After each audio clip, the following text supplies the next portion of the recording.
আরেকটা আভাস দিলেন ৩০ জানুয়ারি আরেকটা প্রেস কনফারেন্স আসছে হুম। ফরেন করেসপন্ডেন্টদের উদ্যোগে অনুষ্ঠানে। সেখানে শেখ হাসিনাও থাকতে পারেন। শুনেছি শেখ হাসিনা তিনি ভার্চুয়ালি উপস্থিত হতে পারেন। ভার্চুয়ালি। ভার্চুয়ালি আছেন। প্রেসিডিয়াম সদস্য হাসান মাহমুদ ছিলেন এবং নোফায়েল ছিলেন মন্ত্রী। লস এঞ্জেলসের থেকে মার্কিনের আওয়ামী লীগের যিনি সভাপতি রব্বি আলম তিনি ছিলেন। এছাড়া তো নিঝুম মজুমদার যিনি ব্যারিস্টার লন্ডনের তিনি ছিলেন।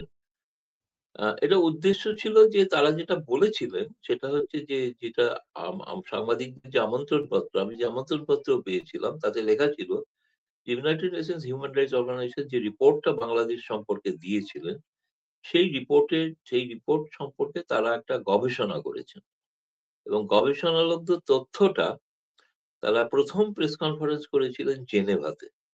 সেখানে তারা রিলিজ করেছিলেন। তারপরে এই দ্বিতীয় প্রেস কনফারেন্সটা ভারতে করলেন। কারণ ভারতে তাদের ধারণা ছিল অনেক মিডিয়া বা সাংবাদিকদের অনেক মানুষের প্রকৃত তথ্যটা জানা নেই। সেই তথ্যটা জানানোর জন্য তারা অনুমতি চেয়েছিলেন এবং সেই কারণে একটা ইউনাইটেড নেশনস এর হিউম্যান রাইট অর্গানাইজেশন এর সঙ্গে ভারত কিন্তু তার সঙ্গে সম্পর্কিতও না। ভারত তার সদস্যও না। ভারত সেটা স্বীকারও করে না তাদেরকে। তো ফলে তাদের সম্পর্কে কেউ কিছু বলবেন সে কারণে তারা কোনো আপত্তি করেন। আপত্তি করলে তো অবশ্যই আমাদের কাছে আসতো যে প্রেস ক্লাবের যারা বর্তমান কর্মকর্তা রয়েছেন নির্বাচিত প্রতিনিধি দল তারা তো বলেছেন না তাদের কাছে কোনো এরকম কোনো কোনো নির্দেশ আসেনি যে এই প্রেস কনফারেন্সটা হতে দেওয়া যাবে না। ব্যানার বিভিন্ন হলেও নেতারা কিন্তু সবাই আওয়ামী লীগের। হ্যাঁ, সে এবং তো তারা হবে। তারা প্রেস কনফারেন্স করেছেন। মানে হচ্ছে এটা দিল্লির একটা বার্তাও যে এরা করতে পারেন। এটা নিঃসন্দেহে এবং যেটা এখন এই মুহূর্তে ভারত আগে অভিযোগ ছিল যে তারা সব এক ঝুড়িতেই সব ডিম রাখেন। এখন ভারত ঝুড়িতে সব ডিম আর রাখছেন না। ভাগাভাগি করে দিয়েছে। তারা বিএনপির ঝুড়িতে ডিম রেখেছেন, জামায়াতের ঝুড়িতে ডিম রেখেছেন। তাহলে আওয়ামী লীগই বা বাদ যাবে কেন? ফলে তার ঝুড়িতেও আম আছে। যদি আরো কোনো পার্টি থাকে তাদের ঝুড়িতেও রাখতে পারে। কয়েকটা ডিম বাঁচিয়ে রাখা আছে। সেখানেও দেওয়া যেতে পারে। তো এখন আ তুই তো দেখেইছো যে ওদের পররাষ্ট্র মন্ত্রণালয়ের মুখপাত্র স্বীকারই করেছেন যে হ্যাঁ, জামায়াতের সঙ্গে ভারতীয় কূটনীতিবিদ বৈঠক করেছেন। তো এবং সেটাকে খুব গুরুত্ব দেননি। বলেছেন ভারত সবার সঙ্গেই যোগাযোগ রাখে এটা সেই হিসেবেই দেখা উচিত আরকি। এসবই ঘটনা হচ্ছে যে বর্তমান সরকারের সময়কার আমলের ঘটনা আরকি। সেইজন্য আওয়ামী লীগের ক্ষেত্রেও করতে দেওয়া হচ্ছে আরকি। আর এখন যে জটিলতা দাঁড়িয়েছে সম্পর্ক যে ধরনের ভারত বিরোধিতা যেখান থেকে যে উচ্চারিত হচ্ছে বা বলা হচ্ছে, তবে এটা ভারতের কাছে তো এটা একটা বড় তাস। আওয়ামী লীগ একটা বড় তাস এবং শেখ হাসিনা সবচেয়ে বড় তুরুপের তাস। মানে সবসময় তাদের ভয় ওখানে যে এই বোধহয় ভারতটা শেখ হাসিনাকে বসিয়ে দিল ঢাকায়। কিন্তু ভারত এরমভাবে যে জোর করে কিছু বসানোর ব্যাপার না। তো এখন তাই সেই ভয়টা রয়েছে। তুমি দেখেছো তো কালকে তো আরো একটা জটিলতা হয়ে গেল ক্রিকেট নিয়ে। ভারতীয় কর্মকর্তা ক্রিকেট দলীয় কর্মকর্তাদের ভিসা দেওয়া হয়। বাংলাদেশ ভিসা দেয়নি। তারা আওয়ামী লীগের প্রেস কনফারেন্সে এতটাই চটে গেছে যে ক্রিকেট নিয়ে জটিলতা কাটাতেও রাজি না। তারা ভিসাই দেননি। আর এই প্রেস কনফারেন্স নিয়ে এমনি সাংবাদিকদের আগ্রহ কেমন ছিল এবং মিডিয়া কিভাবে ও কভার মানে করেছে? মানে যেহেতু সবাই জানতে পেরেছিল যে আওয়ামী লীগ নেতারা গতবার করতে পারেননি। তাদের কেউ খবরও লিখেছিল। তুমি যেটা শুরু করেছিলে। তারা খবরও লিখেছিল যে আওয়ামী লীগ নেতারা প্রেস কনফারেন্স করতে পারলেন না, পালিয়ে গেলেন টাইপের। এমন খবরও প্রকাশিত হয়েছিল আগে। তারা যখন এখানে আসছেন জানতে পেরেছে, তখন এরা এই যারা অর্গানাইজ করছেন তারা এখানে একজন আমাদের যারা মিডিয়া অর্গানাইজ করে প্রফেশনালি, মিডিয়া ইভেন্ট ম্যানেজার তাদেরকে অ্যাপয়েন্ট করেছিলেন। তো তারা আরকি যখন মিডিয়ার কাছে বার্তা পাঠায় তখন হল কানায়, কানায় পূর্ণ ছিল এবং প্রায় বলা যেতে পারে রাজধানী দিল্লির ১ম সারির সংবাদপত্রের প্রত্যেক আ প্রতিনিধি উপস্থিত ছিলেন। তারা প্রশ্ন উত্তর ১ম এ ভাবা হয়েছিল যে এটাকে একটা হবে, মনোলগ হবে। মানে ওরা বলে যাবেন আমাদের খালি শুনতে হবে। পরে তারা প্রশ্ন নিতে রাজি হয়েছে। এবং তুমি দেখেছ যে কেবলমাত্র হিউম্যান রাইটস এর রিপোর্ট সংক্রান্ত প্রশ্ন নয়, বাংলাদেশের আভ্যন্তরীণ রাজনীতি নিয়েও প্রশ্ন হয়েছে এবং সেগুলো তারা সোচ্চারে জবাবও দিয়েছে। আমি জানি না এরপরে বাংলাদেশ সরকারের কি প্রতিক্রিয়া জানা যায়নি এখনো। তারা এই ব্যাপারে আবার কোনো পত্রাঘাত করবে কিনা ভারতকে। কিন্তু আমি এটাও বলে রাখি, আগামী ২৩শে আ জানুয়ারি আরেকটি সংবাদ সম্মেলন হবে। সেটা হবে ফরেন করেসপন্ডেন্ট ক্লাব। যেটা বিদেশি সাংবাদিকদের একটা ক্লাব আছে। এটা হলো ভারতীয়দের club, press club of India. বিদেশি সেখানে ২৩ তারিখ হবে। সম্ভবত বিকালের দিকেই হবে ঐরকম। এবং সেখানেও বেশ কিছু আওয়ামী লীগ নেতা থাকবেন। এবং আমি শুনেছি যে প্রধানমন্ত্রী শেখ হাসিনা স্বয়ং সেই মিডিয়ার সঙ্গে কথা বলতে পারেন। সেটাও হবে একটা ১ম ঘটনা। এবং সেটা তারা লাইভ টেলিকাস্ট ও করবে। এবং আ Facebook এর মাধ্যমে সবাই দেখতে পারবে। মানে তুমিও দেখতে পারো অস্ট্রেলিয়ায় বসে। সেই প্রেস কনফারেন্স উদ্যোক্তা কারা? সেটা নামটা জানি না। এখনো পাইনি। হাতে ইনভাইট টা আসেনি। ইনভাইট সেটা এরকমই কোনো একটা আমার মনে হয় আরেকটি কোনো ওটা হচ্ছে নিউ ইয়র্কের হিউম্যান রাইটস সংস্থা।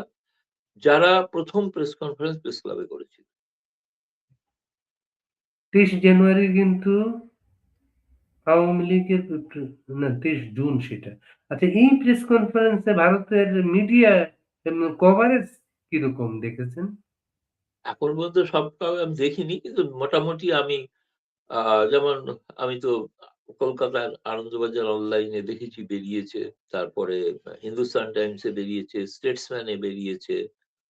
ইউএনআই যে প্রধান সংবাদ সংস্থা আ তারা এটা আ প্রচার করেছে, তারা পুরোটা দিয়েছে। ফলে ভারতের সব কাগজেই বেরোতে পারে সেটা। যারা আসেননি বিভিন্ন ভারতের অন্য প্রান্তে সেখানেও প্রকাশিত হয়ে থাকতে পারে। এটা নিশ্চয়ই যারা অর্গানাইজ করেছে তারাও জোগাড় করে দেখছে, জোগাড় করছে যে কতটা প্রকাশিত হয়েছে। আমি এগুলো জানি যে হিন্দুতে প্রকাশিত হওয়ার কথা। হিন্দুর প্রতিনিধি ছিলেন। তিনি তো আগেরবারও করেছিলেন, এবারেও করবেন। এবং ভারতের প্রধান যেটা ভিডিও নিউজ এজেন্সি এএনআই তারা ছিল। আ তারা তো ভারতের সর্বত্র প্রচার করেছে।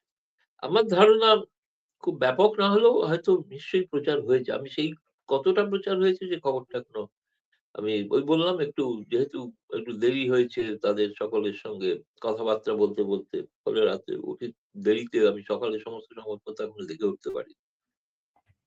এমনি ভারতীয় কভারেজে নয়, বাংলাদেশের হিউম্যান রাইটস না আওয়ামী লীগের পলিটিক্স কোনটা গুরুত্ব পেয়েছে? দুটো মিশিয়ে, দুটো পয়েন্ট ছিল। দেখো নিউজ পয়েন্ট দুটো ছিল। সেই দুটোকেই লোকে ব্যবহার করে কভার করেছে। এটা একটা হচ্ছে ইউনাইটেড নেশনস হিউম্যান রাইটস যে সংস্থা, তারা একটি একপেশে রিপোর্ট পেশ করেছেন। হাসান মাহমুদ এবং নোফায়েল তাদের ইন্টারভিউ নেওয়া সত্ত্বেও তাদের একটা লাইনও সেই রিপোর্টে উল্লেখ নেই। বেশ কিছু আওয়ামী লীগের সরকারের সময় থাকাকালীন পুলিশ কর্মকর্তাদের ইন্টারভিউ তারা নিয়েছিলেন। তাদের কোনো বক্তব্য সেখানে নেই। সেই কারণে তারা জাতিসংঘের মহাসচিবের কাছে এই রিপোর্ট যিনি লিখেছেন সেই ভলকার টুক তার বিরুদ্ধে নালিশ করতে চলেছেন। ১ এবং ভবিষ্যতে আরো যত আন্তর্জাতিক সংগঠন আছে সবগুলোতেই তারা নালিশ করবেন। তাদের বক্তব্য যে এই ভলকার টুক এই রিপোর্টটি ইউনূসের কথাই লিখেছেন। দ্বিতীয়ত তারা বলেছেন আওয়ামী লীগের নির্বাচনের ভূমিকা নিয়ে। নির্বাচনে তারা এটা বলেছেন বর্তমান কেয়ারটেকার অন্তর্বর্তীকালীন সরকারের অধীনে কোনো লেভেল প্লেইং ফিল্ড নেই। ফলে সেখানে নির্বাচনে যাওয়ার কোনো অর্থ হয় না। আমরা নির্বাচনে অবশ্যই যেতে পারি। সেটা হচ্ছে যদি কোনো একটি কেয়ারটেকার সরকার তৈরি হয় তার অধীনে এবং এই কারণেই এরা আওয়ামী লীগকে নিষিদ্ধ করেছে। জানে যে আওয়ামী লীগ জনপ্রিয় দল এবং আওয়ামী লীগকে সুযোগ দিলে তারা আওয়ামী লীগ ক্ষমতাতেও এসে যেতে পারে। এই যে রাজনৈতিক বক্তব্য, এই দুটো বক্তব্যকে মিশিয়ে কম্বাইন করে রিপোর্ট হয়েছে আমি যেটা দেখেছি। স্টেটসম্যান এর হেডিং তো তাই দেখলাম। আমাকে স্টেটসম্যান এর যিনি লিখেছেন তিনি আমাকে কেউ অনেকে আবার আমাকে ডাইরেক্ট পাঠিয়েছেন। তারা কি লিখেছেন। যাদের আমি যা পড়লাম তার রিপোর্টটা সকালে পড়লাম সবচেয়ে আগে। তো তিনি দুটো মিশিয়ে লিখেছেন। আপনি ওই নোফেল বারবার বলছেন। তার উচ্চারণটা আমাদের কাছে হচ্ছে নওফেল।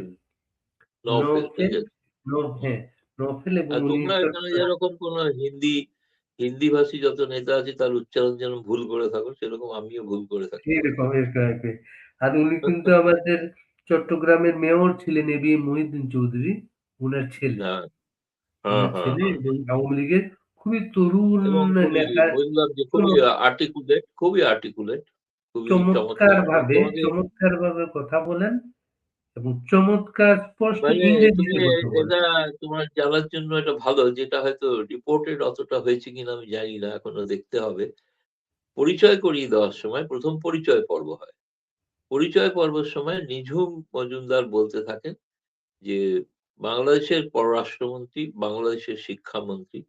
তো তারা অনেকেই সেই নিয়ে প্রশ্ন উঠেছিল যে বাংলাদেশের শিক্ষামন্ত্রী, পররাষ্ট্রমন্ত্রী তারা তো নাই আর। তাহলে তাদের কেন সেইভাবে পরিচয় দিচ্ছেন? তো সেখানে বলা হয় যে না, তারা আছেন। তার ব্যাখ্যা দেন নিঝুম এইভাবে যে একটা ইংরেজিতে শব্দ আছে দুটো, একটা ডি জুরে, একটা ডি ফ্যাক্টো।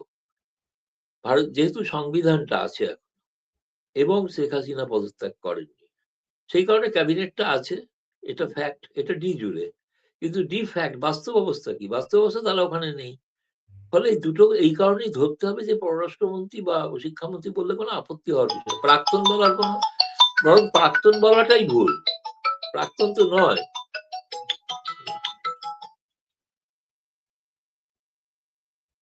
হ্যাঁ, হ্যালো, আপনি শোনা আপ যাচ্ছে? হ্যাঁ, শোনা যাচ্ছে। এই যে ফোন করে বিরক্ত করে ফোন আপনার কাছে বেশি আসে কিন্তু সবকিছুর সঙ্গে তো আপনি জড়িত এর জন্য আরকি। আপনি ১ম এ অস্বীকার করলেন আপনি কিছুতেই নাই। কিন্তু এই হুম। বিপ্লবের সাথে আপনার কিছু নেপথ্যের কাজকর্ম তো আছে, সবাই জানে। এর জন্য ফোন করে বারবার। যাই হোক, কিন্তু সবটাই যদি কেউ যদি মনে করেন বিপথে কাজ করছি, তো ভাই তারা একটু আমাকে ব্যবস্থা করে দিন। আমার তো এটা পেশা। আমাকে পয়সা কড়ি দেওয়ার ব্যবস্থা করুন। আমি পয়সা নিয়ে করতে রাজি আছি। বিনা পয়সায় আর কত করা যাবে? বিনা পয়সায় করা এই যাবে না। এই তবে প্রেস ধন্যবাদ কনফারেন্সটা যে ফজলুল, তোমাকে তো ধন্যবাদ। তুমি আমার কিছু হলেও সামান্য হলেও পারিশ্রমিক দাও। সামান্য না, যথেষ্ট। এটা আমার কাছে বিরাট পাওনা। ওটা অঙ্কটা বড় নয়। এই প্রেস কনফারেন্সটা আওয়ামী লীগের জন্য কি বার্তা ভারতীয় মিডিয়ায় নিয়ে আসলো? আপনি কি বলবেন? সত্যি কথা বলতে গেলে যে একটু মিশ্র প্রতিক্রিয়া আছে। মিশ্র প্রতিক্রিয়া আছে, সেটা কিন্তু অস্বীকার করা যাবে না। তো অনেকেই বলছেন যে আওয়ামী লীগের যে একটু নতুন আওয়ামী লীগ হওয়া উচিত। শেখ হাসিনা থাকুন, শেখ হাসিনা থাকবেন। তারপরে একটু নতুন আওয়ামী লীগ, সেই চেহারাটা দেখানো দরকার আছে। সেক্ষেত্রে যুবা নেতা হিসেবে আ নওফেল, যদি ঠিক উচ্চারণ করে থাকি, তাহলে এদের ঠিক আছে। কিন্তু পুরনো নেতা যারা, তাদেরকে আপাতত একটু পেছনের সারিতে রাখলে ভালো হয়। এরকম অনেকের মতামত আছে। আমি সেইজন্য বলব এটা খুব ভালো, যেমন এই সাহস করে একটা প্রেস কনফারেন্স হলো। এটার জন্য সবাই একটু উজ্জীবিত। কিন্তু অনেকে আবার একটু নেতিবাচক বলতে চাইছেন যে একটু মানে একটা পার্টির একটা সংস্কার দরকার আছে। সেরকম কেউ বলে, এখন সেই সিদ্ধান্তটা তো আর আমার পক্ষে নেওয়া সম্ভব না। এখন সেই সিদ্ধান্তটা নেত্রী নেবেন। তাহলে এই মতামত শুনলাম আরকি এই পর্যন্ত। কিন্তু আমার মনে হয় পজিটিভ হয়েছে, গোটাটাই পজিটিভ। যেহেতু আমার বক্তব্য হচ্ছে, আমরা সাংবাদিক হিসেবে যে ব্যাখ্যা আমরা পেয়েছি গতকাল, বোধ হাসান মাহমুদ, আ নওফেল এবং নিঝুম, এরা কিন্তু খুব চমৎকার একটা ব্যাখ্যা দিয়েছেন, যেটা কিন্তু আগে জানা ছিল না। বহু তথ্য আগে জানা ছিল না। খুবই চমৎকারভাবে বলেছেন আরকি। ফলে সেদিক থেকে আমি জানি ভারতীয় মিডিয়ার কথা যদি বলো, তারা অভিভূত। তারা আমাকে অনেকেই বলে গেছেন যে, এরকম একটা প্রেস ক্লাবের অনুষ্ঠানে এরকম একটা বাংলাদেশ সম্পর্কে এত চমৎকার একটা বাস্তব পরিস্থিতি আগে আমরা সত্যিই জানতাম না। এবং এইটা যে বলাটা, এইটা এখানে হওয়াটা একটা জরুরি ছিল। ফলে সেই উদ্দেশ্যটা আওয়ামী লীগ যদি বলো, আওয়ামী লীগের সফল। আওয়ামী লীগের অভ্যন্তরে কিছু প্রতিক্রিয়া হতে পারে, সেটা অন্য জিনিস। সেটার কথাও তো আমি বলে দিলাম খোলাখুলি। সেটা হয়নি যে তা না। কিন্তু ওভারঅল ব্যাপারটা পজিটিভ।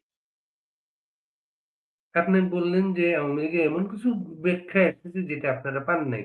যেমন? না, যেমন হচ্ছে যে এই যে রিপোর্টে যা বলা ছিল আরকি, রিপোর্টে যা বলা ছিল আরকি, এবং সেখানে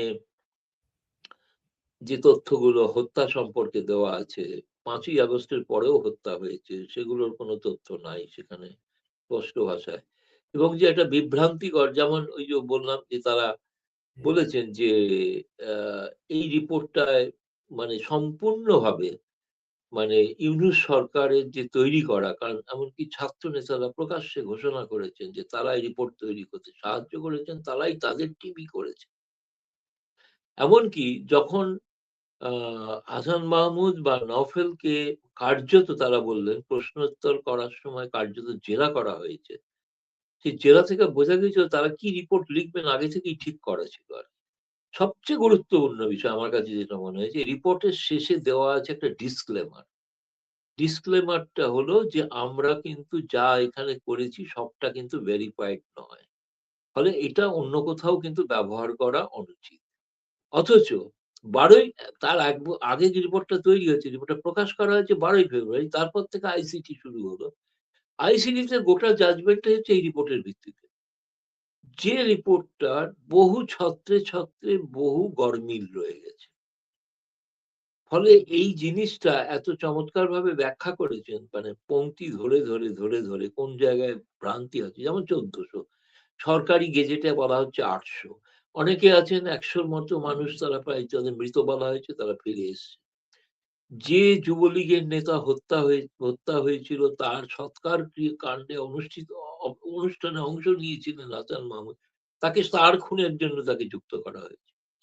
এবং যেমন নিঝুম বলল, যে সময়ের জন্য আমাকে যুক্ত করা হয়েছে সে সময় আমি গোটাটাই তো বিদেশে ছিলাম। ভারতে যে মায়ের ক্যান্সারের চিকিৎসার জন্য। নওফেলের অবস্থাও তাই একই। তারা তো ওখানে ছিল। নওফেলকে আরো এই কারণে জেরা করেছে বেশি যেহেতু ছাত্রদের সঙ্গে ইন্টারেক্ট করেছিল। কিন্তু সেই ক্ষেত্রে অনেকগুলো তথ্য যেমন আমি বলছি যে ঢাকা পুলিশের যত মেট্রোপলিটন পুলিশের যত মানে শক্তি সেই শক্তির একটা বড় অংশ ব্যবহৃত হতো সিকিউরিটির জন্য, নেতাদের সিকিউরিটির জন্য। প্রাকৃত পুলিশের হাতে প্রকৃত পুলিশ ছিল ৮,০০০। ৮,০০০ দিয়ে একটা লাখ লাখ মবকে ট্যাকেল করাটা সম্ভব ছিল কি ছিল না। সেই কারণে অনেক ব্যর্থতা ঘটেছে। পুলিশের উপর আক্রমণ পুলিশ বাধ্য হয়ে আত্মরক্ষার্থে অনেক কিছু করেছে।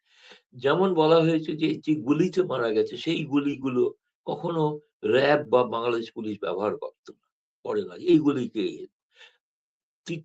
তৃতীয় কথা হেলিকপ্টার থেকে গুলি করা হয়েছে। হেলিকপ্টার থেকে ওই ধরনের ফায়ার আর্মস দিয়ে গুলি করা বাংলাদেশের যে হেলিকপ্টার তার সে ক্ষমতাই নেই। সে রাবার বুলেট ছুটতে পারে ওপর থেকে কিন্তু গুলি করতে পারে না। তৃতীয়ত আরো চতুর্থত রাদার আমি বলবো সেক্ষেত্রে হচ্ছে যে এই ধরনের যে মানে একটা পরিবেশ তৈরি করা হয়েছিল যে জন্য আরকি সেটা মোকাবিলা করার মতো সত্যি সামর্থ্য ছিল না আরকি। কিন্তু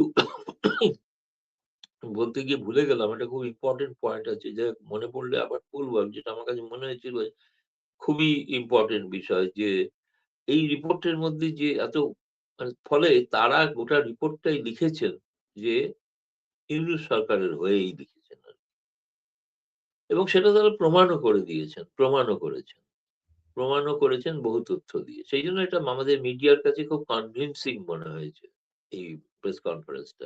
আপনার আওয়ামী লীগের রাজনীতির ক্ষেত্রে কি হবে সেটা অন্য বিষয়। কিন্তু আমি জানি এটা খুবই কনভিনসিং একটা ভালো এই ১ম ভারতীয় মিডিয়ার কাছে খুব চমৎকার ব্যাখ্যা করে বলে দেওয়া হয়েছিল আরকি।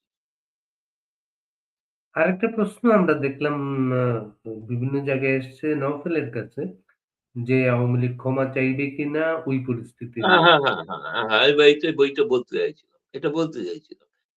সে বলছে আমরা তো মনে করি যে হাদি থেকে দীপু দাস বা তার আগে যারা আবু সঈদ যে মারা গেছে তাদের প্রত্যেকটা হত্যার তদন্ত হওয়া উচিত। কিন্তু সেই সময়ের জন্য এই সরকার ইনডেমনিটি জারি করে দিয়েছে যে তারা যদি কেউ যুক্তও থাকে সবচেয়ে বড় কথা ৩,০০০ পুলিশ খুন হয়েছে। তো সেই পুলিশ কর্মীরা তো চান ন্যায় বিচার। কিন্তু তাদের কারা খুন করেছে তাদের আজকে মুক্তি দিয়ে দেওয়া হলো, ছাড় দিয়ে দেওয়া হলো। এই মানে অর্ডিন্যান্স জারি করে। তার মানে প্রমাণ করে যে এটা গোটাটাই ছিল একটা সংগঠিত প্রি প্ল্যান।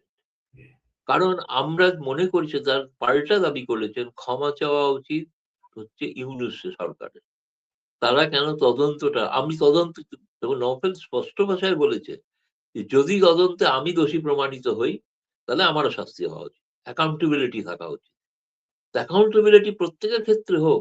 তদন্তটাই যদি শেখ হাসিনা তো তদন্ত ঘোষণা করেছিলেন তিনি। ২ জন হাইকোর্টের বিচারপতিকে দিয়ে। সেই তদন্তটা বন্ধ করে কেন দেওয়া? তার মানে তদন্ত হলে কিন্তু প্রকৃত সত্য বেরিয়ে আসতো। সেই সত্যটাকে তারা ধামাচাপা দেওয়ার জন্য এগুলো করেছেন। ফলে যেখানে দুঃখ ক্ষমা চাওয়ার তো কোনো প্রশ্ন ওঠে না। দুঃখিত আমরা, মৃত্যুর জন্য দুঃখিত। কিন্তু সেই মৃত্যুর জন্য তারা তো বাংলাদেশের নাগরিক। তাদের জন্য দুঃখ প্রকাশ তো করবই। কিন্তু তাদের মৃত্যু কেন হলো সেই তদন্তটা হোক। তদন্তে যে দোষী সাব্যস্ত হোক সে দোষী হোক। তদন্ত ছাড়াই একতরফাভাবে কেউ সরকার ঘোষণা করে দিচ্ছেন, খুনের মামলা দিয়ে দিচ্ছেন। কোন প্রমাণ ছাড়া, তদন্ত ছাড়াই। এটা তো মেনে নেওয়া যায় না। সেইগুলো ক্ষমা চাওয়ার তো কোনো প্রশ্ন ওঠে না। কারণ তদন্ত করে কিছু হলে তখন একটা কাজ। যে আইসিটি তদন্তের কথা বলা হচ্ছে সেটা তো একটা ভুয়ো তদন্ত, যেটা বোঝাই গেল, প্রমাণ হয়ে গেছে। আপনি আরেকটা আভাস দিলেন ৩০ জানুয়ারি আরেকটা বা বা প্রেস কনফারেন্স আসছে হুম। ফরেন করেসপন্ডেন্টদের উদ্যোগে অনুষ্ঠানে। সেখানে শেখ হাসিনাও থাকতে পারেন। শুনেছি শেখ হাসিনা তিনি ভার্চুয়ালি উপস্থিত হতে পারেন। ভার্চুয়ালি। ভার্চুয়ালি আছেন। হুম।